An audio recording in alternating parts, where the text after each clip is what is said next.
Porque una sola vida no es suficiente, entre tazas de café y copas de vino, enfrentamos la realidad a fuerza de letras, viviendo un libro a la vez. ¿Nos acompañas?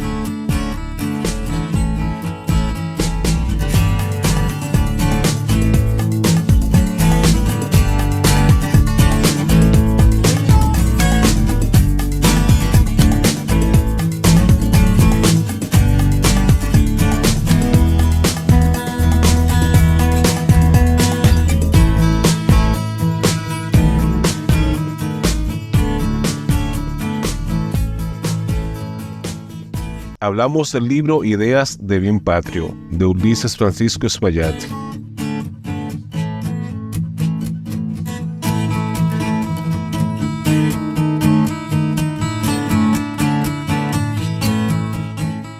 Ulises Francisco Espaillat nació en Santiago de los Caballeros, República Dominicana, en 1823. Fue político y alcanzó la presidencia de la República en 1876. Además, fue farmacéutico de profesión. Su orientación política se encaminó desde la juventud a la defensa de los ideales independentistas dominicanos y a la lucha por el progreso colectivo de su comunidad.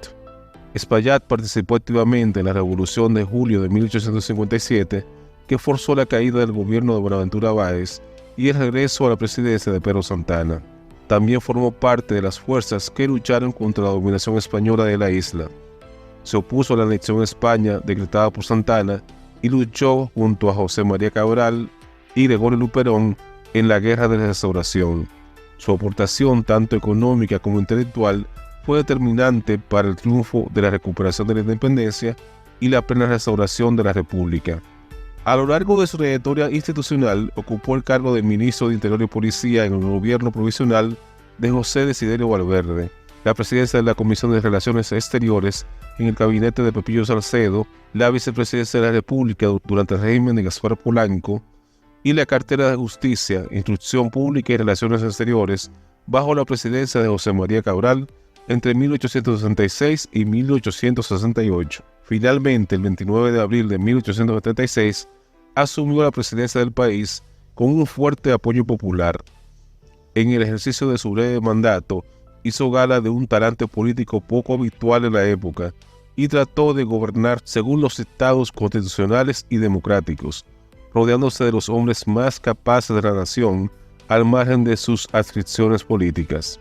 Empeñado en moralizar la administración pública, Ulises Francisco Espaillat empezó por rebajar su sueldo y el de los altos funcionarios, se negó a firmar decretos de muerte, respetó la prensa y regularizó las erogaciones del gobierno. Introdujo con todo ello un modelo de gobierno poco grato para altos cargos civiles y militares acostumbrados a recibir privilegios y prebendas del poder. Las pugnas entre los azules de Cabral y los rojos de Buenaventura Báez, junto con la bancarrota del país, hicieron imposible su gobierno. No tardaron en profundizarse alzamientos y revueltas contra el Ejecutivo, y, aunque contaba con el respaldo de la mayoría del pueblo dominicano, Espaillat solicitó a la Junta de Gobierno ser relevado en su cargo. El 5 de octubre de 1876 abandonó el Palacio Nacional y una junta gubernativa liderada por Pedro Tomás Garrido asumió el poder. Sus ideas quedaron plasmadas en escritos de Espaillat e Ideas de Bien Patrio, ambas publicadas después de su muerte.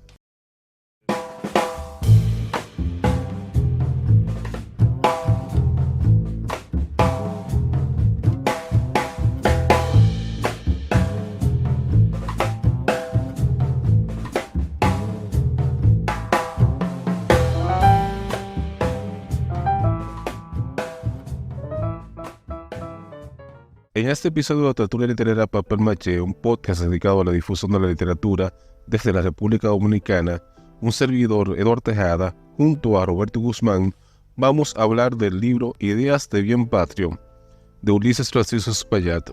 Para ello tomaremos en cuenta la edición que forma parte de la colección Clásicos Dominicanos, publicada por el Instituto Superior de Formación Docente Salomé Ureña y Sfodoso. Esta edición cuenta con un prólogo escrito por Adriano Miguel Tejada, el cual vamos a compartir con todos ustedes, nuestra querida audiencia. El prólogo lleva por título Un hombre bueno que fue presidente.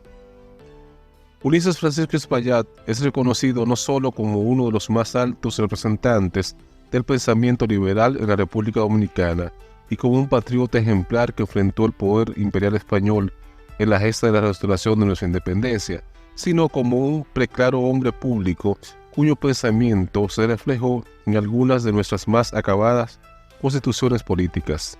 De acuerdo a la historiadora Muquien San, la figura de Espaillat ha trascendido en el tiempo, convirtiéndose en permanente referencia en la historia política dominicana. A diferencia de sus contemporáneos, su legado histórico no es producto de hazañas militares en las cuales se mostró como Santana extraordinarias dotes guerreras, tampoco de una personalidad arrolladora que le permitiera desarrollar un liderazgo de masas como Luperón, ni por la valentía demostrada en el enfrentamiento con sus adversarios como Ulises Ceró. El nombre de Espaillat está necesariamente vinculado al pensamiento político liberal de su época, pero más que un pensador, Espaillat ha sido y es un verdadero símbolo de la pureza en el ejercicio político y del profundo sentido ético del quehacer político cotidiano. Ulises Francisco Espaillat y Quiñones nació en Santiago de los Caballeros, República Dominicana, el 9 de febrero de 1823. Estudió inglés, francés, matemáticas, agrimensura y música, pero le interesaron más los temas de historia natural. Se hace médico empírico bajo la dirección de su tío, doctor Santiago Espaillat, y luego instala una farmacia y ejerce el comercio. A los 22 años contrae matrimonio con su prima, Eloísa Espaillat, con quien procrea 6 hijos. En el 1848, a los 25 años de edad, inicia su vida pública como miembro de la Diputación Provincial de Santiago y en 1854 participa en la asamblea que realizó la primera revisión de nuestra Constitución Política original de 1844 e integró la comisión redactora del proyecto de esta Constitución liberal. En 1857 es uno de los firmantes del Manifiesto de la Revolución contra el gobierno de Buenaventura Báez y forma parte del gobierno revolucionario. Asimismo, participa como diputado por Santiago en el Soberano Congreso Constituyente que redactó la Constitución de Moca de 1858, una de las más liberales que ha tenido el país. Aunque firmó el acta de anexión a España cuando estalla la restauración el 16 de agosto de 1863, Espaillat es de los firmantes del acta de independencia, así como de la exposición a la reina de España, redactada por él. En la restauración fue ministro de Relaciones Exteriores y en esa condición le tocó recibir al patricio Juan Pablo Duarte cuando regresó de su exilio para sumarse a la causa, y más tarde vicepresidente de la República luego del fallecimiento del prócer Ramón Matías Mella. Aunque su fama era conocida y sus ideas liberales también, motivado por el nuevo horizonte que se abría al país luego de la caída de los 6 años de Báez, Espaillat decide ampliar su influencia, publicando a partir de 1875 sus ideas sobre el desarrollo de la nación y otros temas de interés público. El periódico El Orden de Santiago le sirvió de plataforma a sus artículos firmados bajo el seudónimo de María. Por eso, el lector encontrará los mismos redactados como si fuese una mujer quien los escribiera.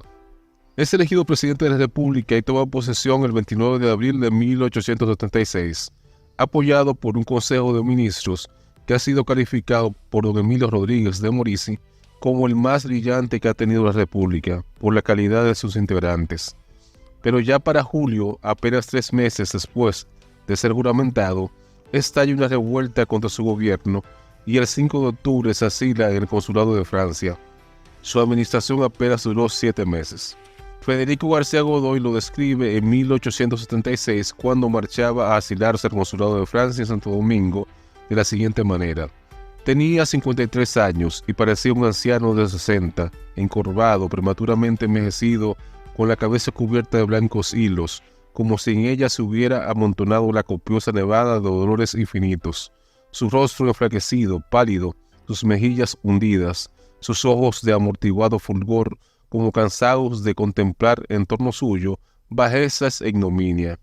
Le prestaban cierto pronunciado parecido con uno de esos santos del catolicismo. Cuando pasó cerca de mí, descubrí con religioso respeto aquel vencido era el símbolo augusto de la virtud republicana hecha carne que pasaba. Desalentado, regresa a Santiago, donde fallece el 25 de abril de 1878 a consecuencia de una difteria. 7 años después de su fallecimiento, el 28 de mayo de 1885, el Congreso Nacional aprueba la ley que crea una nueva provincia con el nombre de Espaillat, cuya común cabecera es Moca, provincia que incluía lo que hoy son las provincias de Salcedo, Duarte y María Trinidad Sánchez. Manuel de Jesús Galván, que fue ministro de su gobierno, refería al notable parecido físico entre Espaillat y Benjamin Franklin, el gran patriota estadounidense, en el siguiente retrato. Falta quien pueda remontar a la altura de aquel hombre honrado, ciudadano ejemplar, a la manera de Benjamin Franklin, con quien tenía su persona fisonómica e intelectualmente una sorprendente semejanza. Así, en el largo cabello, la frente blanca y los ojos azules, llenos de espiritual benevolencia, como en la coordinación de sus lógicas ideas y la gracia y naturalidad con que las expresaba. Gracias a las ideas liberales de Duarte y de la juventud de Santo Domingo, la independencia nacional fue posible, pero en términos gubernativos, los conservadores controlaron el poder durante la Primera República, de 1844 a 1861.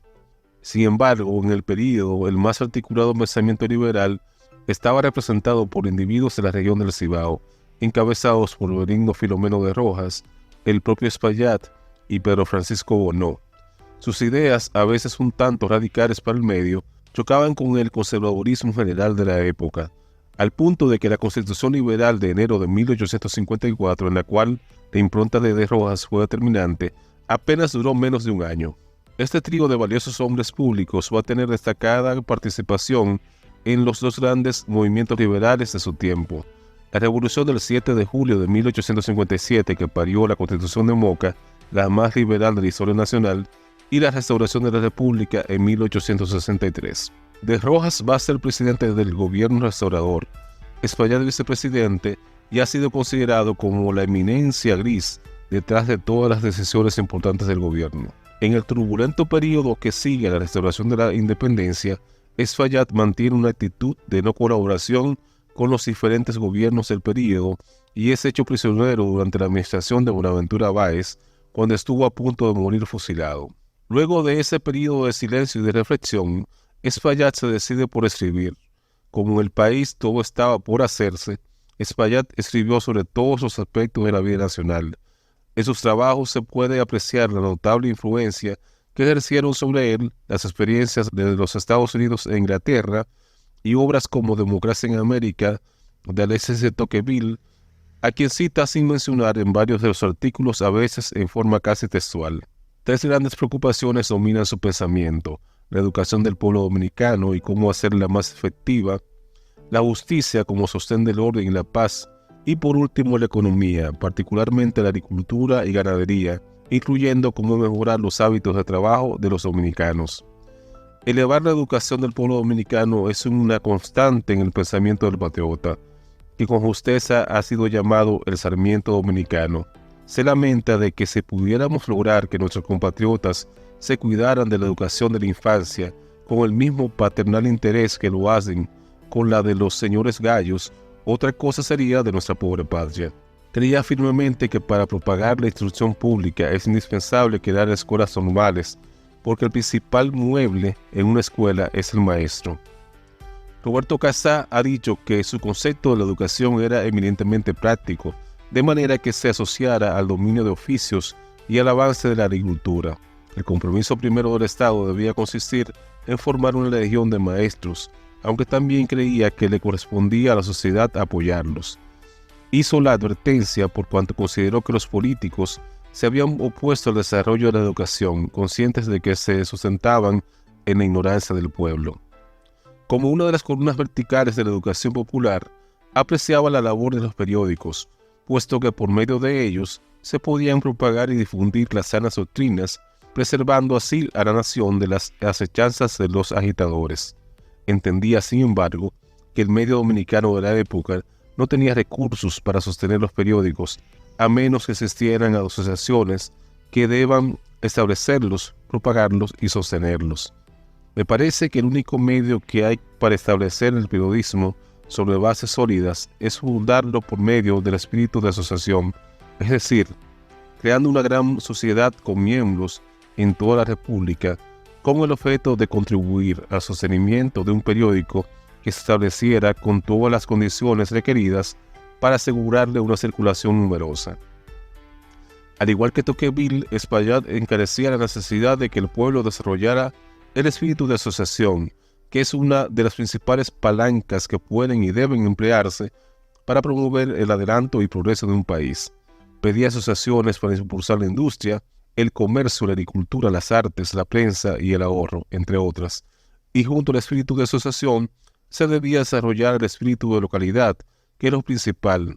Mucho he batallado desde mozo para lograrlo, y me parece que esta será la principal palanca que debe emplear el gobierno y la prensa periódica para levantar el país.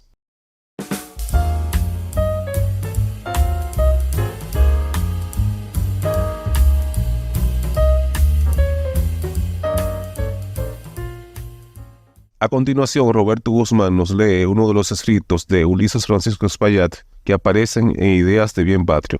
La Constitución. He dicho que nos hallamos en una época de reconstitución, no porque no tengamos constitución política, que a Dios gracias poseemos una, y no de las peores, con el aquel de que tenemos que respetarla y hacerla respetar. Decimos que nos hallamos en una época de reconstitución porque vemos que la sociedad dominicana principia a querer despertar, haciendo esfuerzos por desprenderse de las fuerzas ataduras con que el utilitarismo mal entendido la tiene casi ahogada.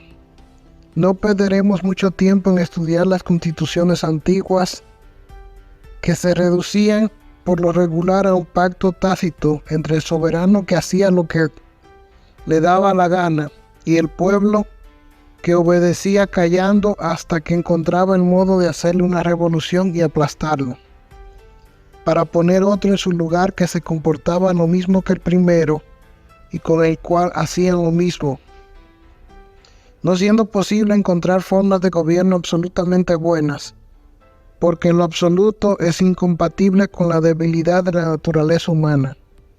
Debieron contentarse los políticos con descubrir aquellas que más pudieran acercarse a la perfección. Así fue que en las monarquías, por ejemplo, en las cuales no es posible reemplazar al jefe del Estado, se dispuso que los ministros fuesen quienes gobernasen, que fueran responsables y que pusieran ser reemplazados cada vez que las circunstancias lo requiriesen. En la forma republicana, como no había que plegarse a exigencias como las monarquías, dispusieron además que el gobierno fuese temporal y que además de la posibilidad de renovar el gabinete sin tener que reemplazar al jefe del Estado, este mismo pudiera ser destituido si el mal desempeño de su cometido daba lugar a ello. Posesionados ya los ciudadanos de ciertos derechos, como los de ser juzgados por sus jueces naturales, etc., la Constitución le da la facultad de denunciar al Poder Ejecutivo, a las cámaras la de decretar la acusación y a la Suprema Corte de Justicia la de juzgarlo, para poner al primer cuerpo judicial del Estado al abrigo de las influencias y de los amagos del Poder Ejecutivo. No es a este a quien la Constitución da la facultad de nombrar los jueces que han de componer aquel tribunal superior, sino a la nación misma, es decir, a los representantes. La Cámara Legislativa y este último cuerpo se halla revestido de inmunidades que hacen de él un cuerpo enteramente independiente. Dos, pues, son los puntos más culminantes que resaltan el derecho constitucional moderno. La facultad o el derecho que tienen los ciudadanos para acusar legalmente a todos los funcionarios públicos, inclusive al presidente de la República, y la responsabilidad ministerial, con la consiguiente traba impuesta al Ejecutivo de que sus órdenes, providencias, etc., no pueden tener efecto sin la referendación del ministro del ramo, que viene de ser lo de el rey y reina, pero no gobierna. Todas las constituciones del mundo han fijado el tiempo y el modo en que debe hacerse sin enmiendas. El tiempo, porque la experiencia es la única que puede conocer los defectos de que puedo adolecer. El modo, porque la imprevisión y hereza o torpeza de los legisladores no podría ser tanta que dejar una cuestión de tal colosal importancia. ¿Cuál es la estabilidad de las instituciones a la merced del primer grupo que se le antojara haber recibido, no sé de quién ni de dónde, la inspiración de haber encontrado los defectos y los vicios de la ley fundamental? Tan lejos han estado los legisladores de todos los países de haber cometido semejante olvido, que por el contrario, en algunas constituciones se ha establecido que no se podría hacer ninguna enmienda antes de un tiempo más o menos largo para ella misma establecido, y después cada vez que una mayoría determinada de las dos cámaras, por ejemplo, así lo creyera necesario. Ya se ve por esto que los constituyentes han puesto la vista en personas competentemente autorizadas, cual deben ser los representantes de la nación, para constituirse en órganos de la opinión pública, evitando así que cuando la sociedad menos lo esperara, lo hicieran las verduleras, que no veo por qué esa útil y digna facción de la sociedad, haciendo como hace parte del ilustrado público, no podría ella también saber más que todos los representantes y todos los políticos del mundo. La causa de nuestros trastornos, y eso no tenemos de común con otras repúblicas más, debemos buscarlas en otra parte, y no en la liberalidad de la Constitución ni en la demasiada amplificación de las garantías. En esta y en muchas, si no en todas, de nuestras dignas hermanas las repúblicas hispanoamericanas hemos tenido el cuidado de proclamar democrática la Constitución del Estado, de hacerlo únicamente con el propósito de darnos cierto lustre respecto a las demás naciones y para conformarnos con la opinión pública, pero con la intención decidida de cumplirla, ni pueblos ni gobiernos. La rueda principal del mecanismo constitucional es la irresponsabilidad del Poder Ejecutivo, combinada con la responsabilidad de los ministros. Al hacer irresponsable el primero, tuvieron por fin los legisladores el hacer imposible la remoción violenta del jefe de Estado, es decir, las revoluciones. Al establecer la responsabilidad de los ministros, quisieron hacer posible la renovación de los gobiernos, puesto que estos y no el presidente son los que deben gobernar la nación. Pero en la América Latina se han desentendido de todo esto, y cuando los pueblos han creído que el gobierno no marchaba de acuerdo con la opinión pública, en lugar de atacar a los ministros por medio de la prensa y de las cámaras constituidas, que son sus verdaderos y legítimos apoderados, se arman y derrocan, no a los ministros que son responsables por la Constitución, sino al presidente que no lo es. Por otra parte, el jefe del Poder Ejecutivo en otras repúblicas ha asumido por lo regular la responsabilidad de los actos de su gabinete, constituyéndose en sostenedor y defensor de sus ministros, es decir, en destructor de la armonía de todo el sistema. Practicado como la proscriben las mismas constituciones, las revoluciones no tienen motivo de ser, puesto que toda falta cometida por el gobierno es fácilmente corregida por la representación nacional, quien, habiendo motivo para ello, puede provocar la remoción de los ministros. No hay pues motivos para que la nación pretenda derrocar al jefe del Estado, puesto que éste es el responsable de la ley fundamental y que al mismo tiempo se puede conseguir la reforma del gobierno, removiendo solo a aquellos que en realidad gobiernan, que son los ministros. Es curioso que todas las constituciones tengan la responsabilidad de los ministros y que en todas las repúblicas de raza latina se haya practicado y aún se siga practicando lo contrario. Una facción se arma y derroca no a los ministros, con quienes puede hacerlo de un modo moral y decente, sino al jefe del gabinete, que no es responsable, según el mismo pacto fundamental.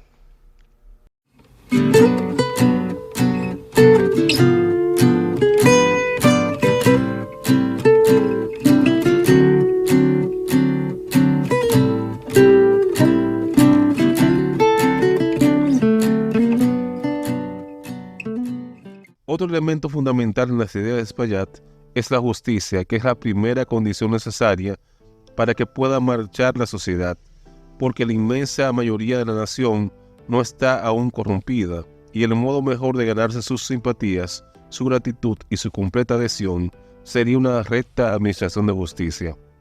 Como se puede apreciar, Espaillat no solo reconocía y valoraba el papel pacificador y ordenador de la sociedad que tiene la sana administración de la justicia, como elemento que evitaría las revoluciones, sino que también reconocía la bondad de la mayoría de la población. Es decir, el patriotismo de Espaillat no veía como un obstáculo las condiciones de pobreza material y espiritual del pueblo dominicano, sino como una oportunidad para promoverlo a nuevos estadios de desarrollo. Como ha afirmado Casá, su plan de reforma combinaba un conjunto de aspectos de la vida social con el fin de conformar una verdadera nación, compuesta por ciudadanos con capacidad productiva, cultural y política. Espaillat encarecía la importancia de la agricultura como el puntal de desarrollo junto a la industria, así como la participación de los agricultores en la vida pública. Sin embargo, reconocía las carencias que arrastrábamos los dominicanos en ese campo. Agricultura sin caminos y sin agua no es agricultura, o por lo menos seguirá siendo la agricultura primitiva, la de los indios, por ejemplo. Por eso pedía que sembremos, pero no hojarascas, sembremos cosas útiles, sembremos con lo que podremos sembrar, sembremos agua, anticipándose a la necesidad de tener agua suficiente para la agricultura y para otras necesidades elementales, y así combatir los efectos de la sequía y otros males. Qué gran visión y sentido de las cosas tenía Espaillat.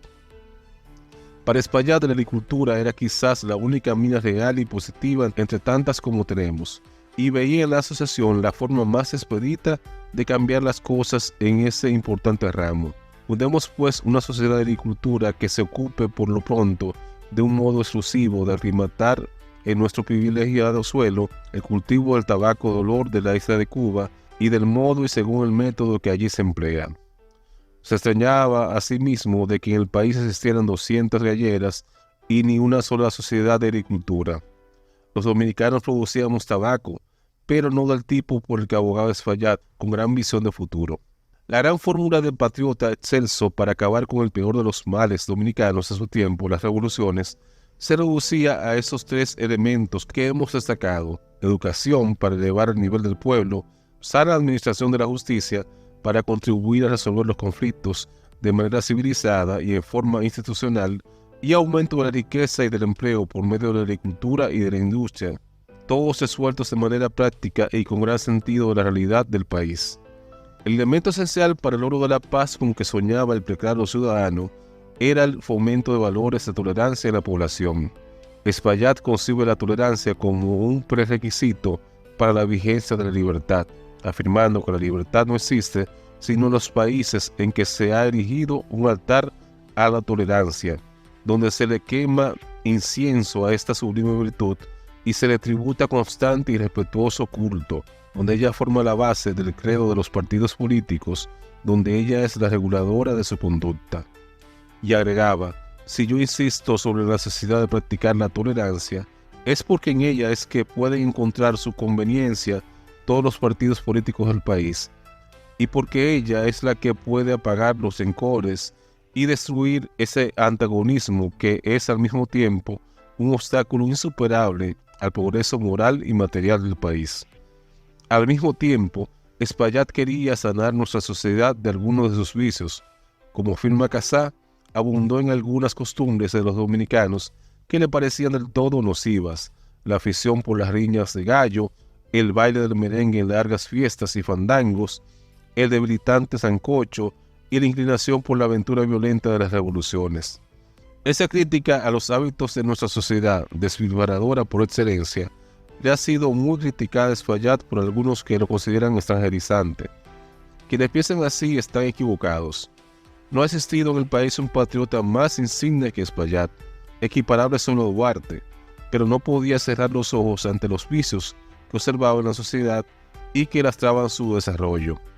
Vicios que todavía observamos en ciudadanos que prefieren la fiesta al trabajo, el juego a la actividad productiva y la perniciosa ociosidad a la labor digna.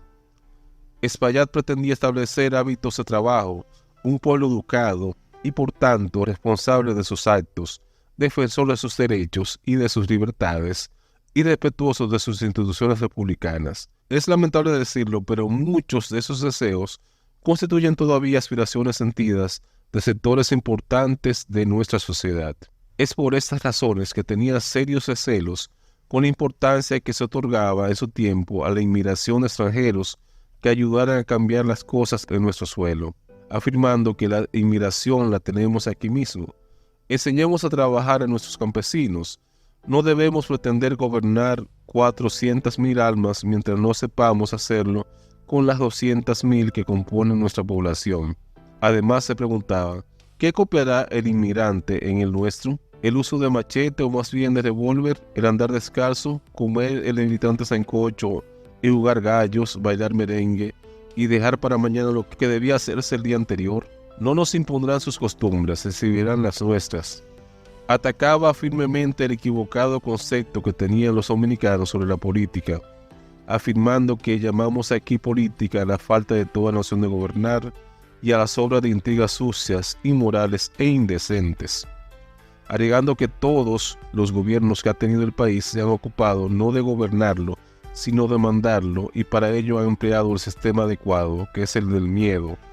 Han sido exclusivistas, es decir, que mandaban con algunos agraciados en perjuicio de los que no lo eran, y estos eran perseguidos. Por eso advertía que en los países combatidos por las discordias civiles, como desgraciadamente lo está el nuestro, es imposible para el público separar los intereses puramente de la sociedad, de los intereses del partido, de tal modo que son muy pocos los que dejan de ver las cosas bajo el prisma de sus respectivos intereses personales. Era muy crítico, como si tuviera en nuestro tiempo, de la tendencia del pueblo desvalido a esperarlo todo del gobierno, hábito que llamaba arraigado en nuestro país, y nos advertía que desde el instante que un pueblo se habitúa a que el gobierno se lo haga todo, no hay más suelo.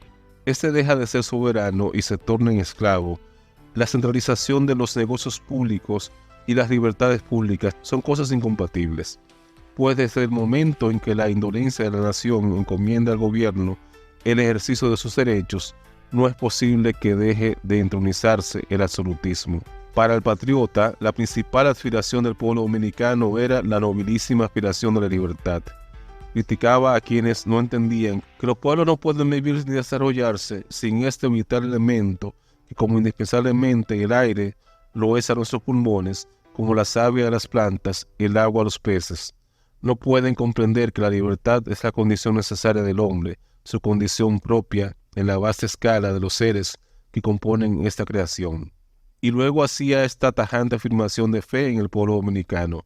No creo que nuestro pueblo sea tan perverso como se le ha querido suponer, ya sea con las miras de tiranizarlo, ya con las de ocultar una profunda y vergonzosa ignorancia en política. Creo pues que la principal aspiración de nuestra sociedad es la de la libertad. Espaillat era un demócrata carta cabal que veía en la oposición leal uno de los pilares del gobierno democrático y en la opinión pública un juicio sensato que siempre debía ser escuchado. Sobre esta última decía, es una regla inspirarse siempre en la opinión pública para no hacer ley alguna que haya de chocar con ella, y los gobiernos prudentes procuran siempre en asuntos de importancia que esta soberana tenga tiempo de formular y hacer oír su dictamen. La oposición la entendía con un fin de institucionalidad y de educación democrática, pues por medio de ella se establecería el debate que conduciría a la revolución permanente, la revolución de las ideas, la revolución del progreso. Su talante democrático se puede apreciar cuando afirma que creo firmemente que la oposición es tan necesaria a los gobiernos como el aire a nuestros pulmones, como la disciplina a los ejércitos, como la luz a la naturaleza toda. Por eso recomendaba al editor del diario, darás preferencia a los escritos que ataquen a mi persona o mi gobierno. La obra de Espaillat fue recogida a instancia del Ateneo Amantes de la Luz de Santiago y publicada en el año 1909, con prefacio de Federico Rodríguez de Carvajal y proemio de Manuel de Jesús Galván. En 1962, Emilio Rodríguez de Morici publica sus ideas de bien patrio, una selección de sus escritos. La obra de Espaillat está compuesta mayormente de artículos de periódicos y discursos y programas, por tanto son expresiones de las ideas de un hombre de bien, pero no tienen ni pueden tener la articulación de un libro de ensayo.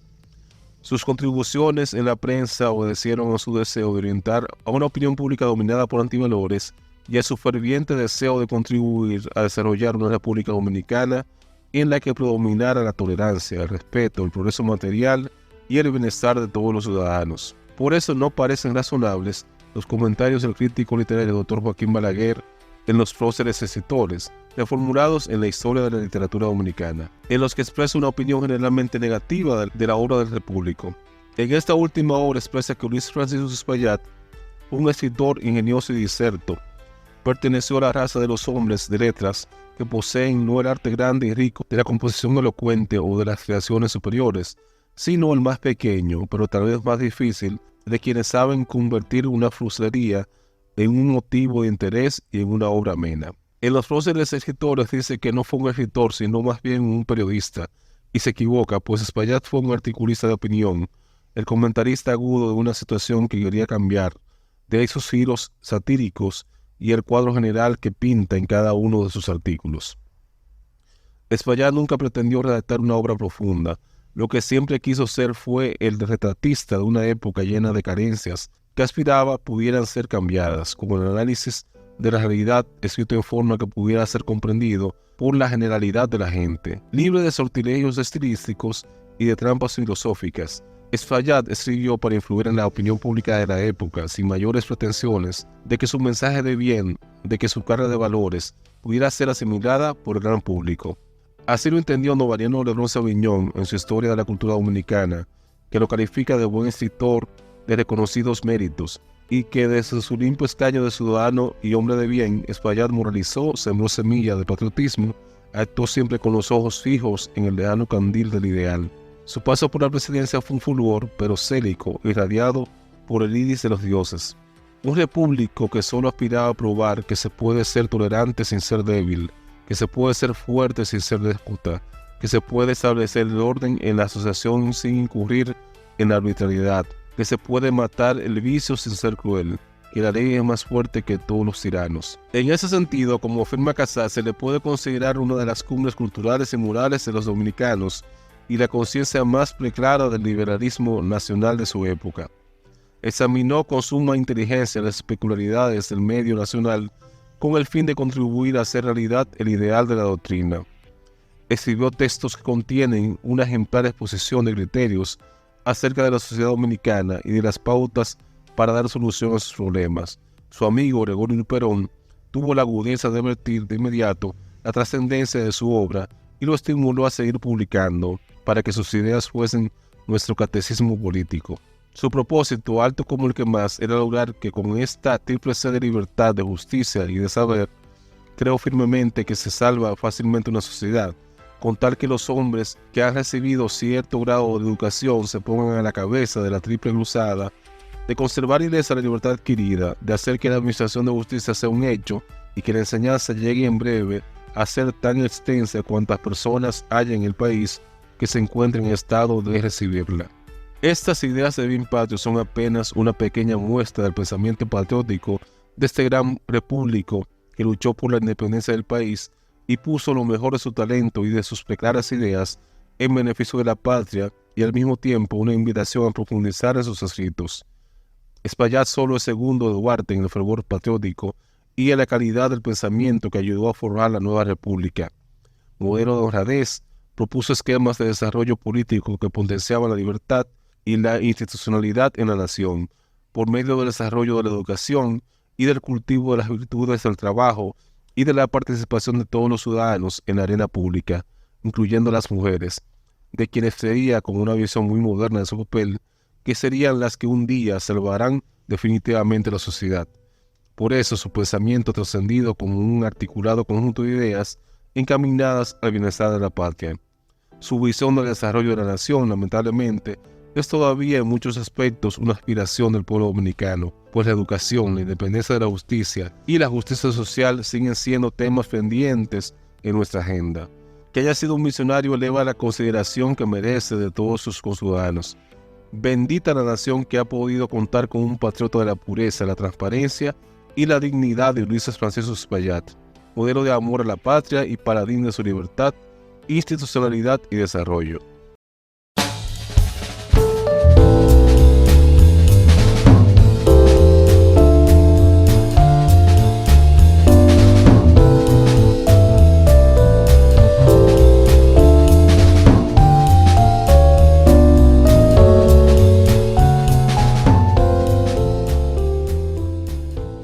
Y así concluye una entrega más de Tertulia Literaria Papel Maché. Agradecemos que nos hayas acompañado y te esperamos en el próximo episodio para seguir viviendo un libro a la vez.